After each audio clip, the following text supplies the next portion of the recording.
Next thing I know, it's summertime and I am going on vacation. My aunt and uncle and cousin Jane were all going down to Tennessee, and they asked mom and dad if I could go, and of course they said yeah, so away we went.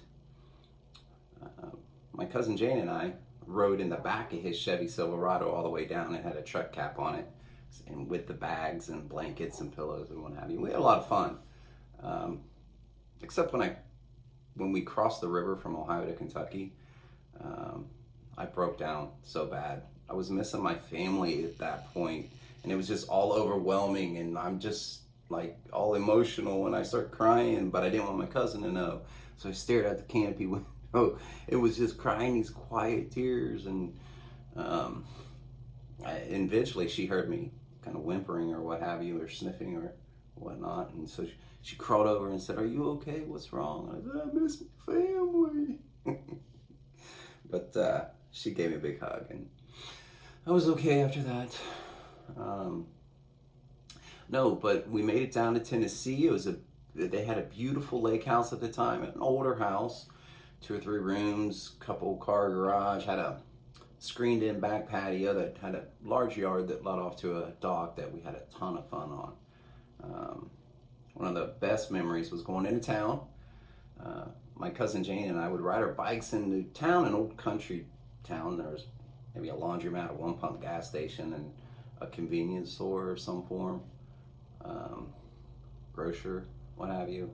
But just, really small outfit. But we'd ride our bikes into town and spend a buck or two on penny candy. We'd come home with a bag of whatever and be happy as a lark.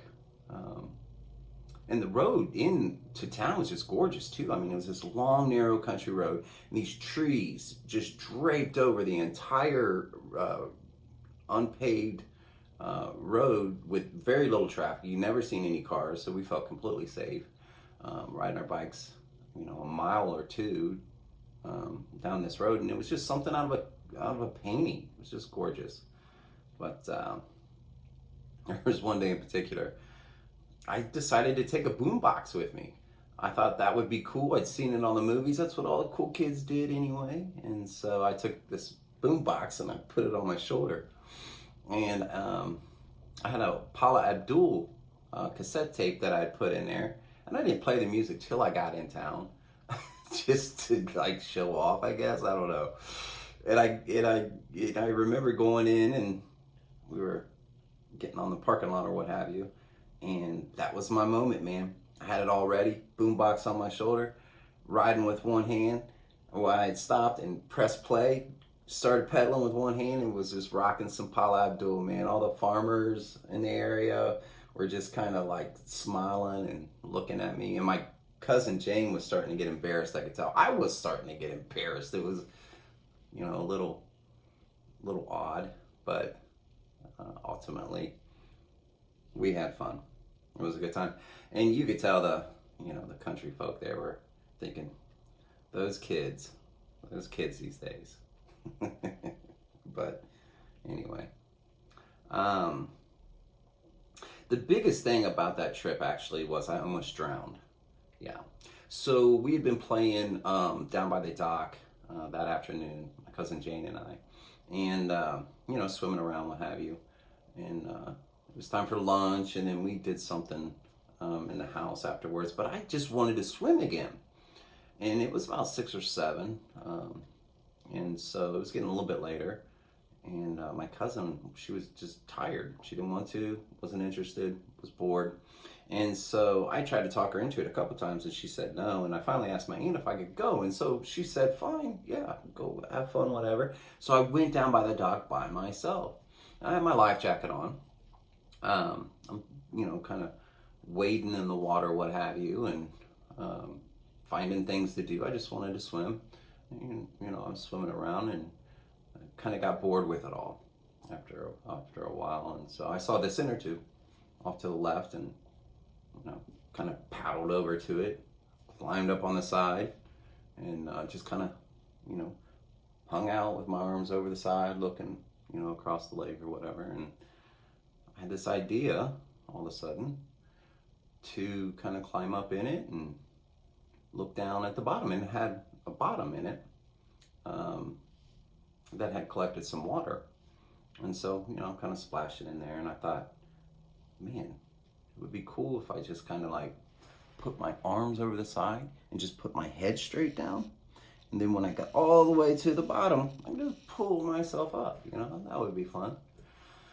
And so I did that.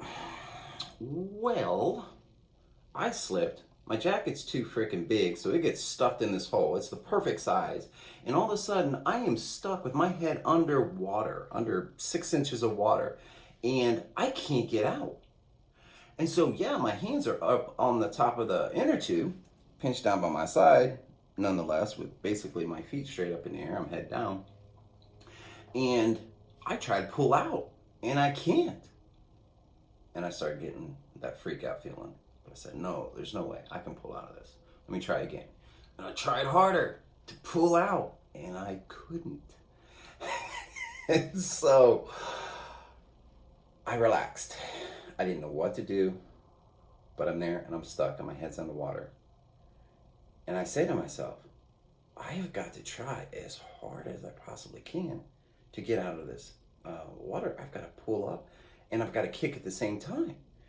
And so I quickly mustered up the courage or the strength, thought about it, gave it a 1, 2, 3, go. And I pushed and pulled and pushed and kicked and pushed and nothing, could not budge. And at this point, I'm thinking to myself, I might actually die because I've been underwater for 15, 20 seconds or what have you. Long story short, of course I'm alive today, but only because I gave it all I freaking had. To this day, I can't remember the last time I exerted so much energy on the push that I was about to give to, not die in that inner tube. But I did. I said, okay, this is it. This is my last chance. I have got to give it all I have with everything in me. And that's exactly what I did. And I wind up, popping out.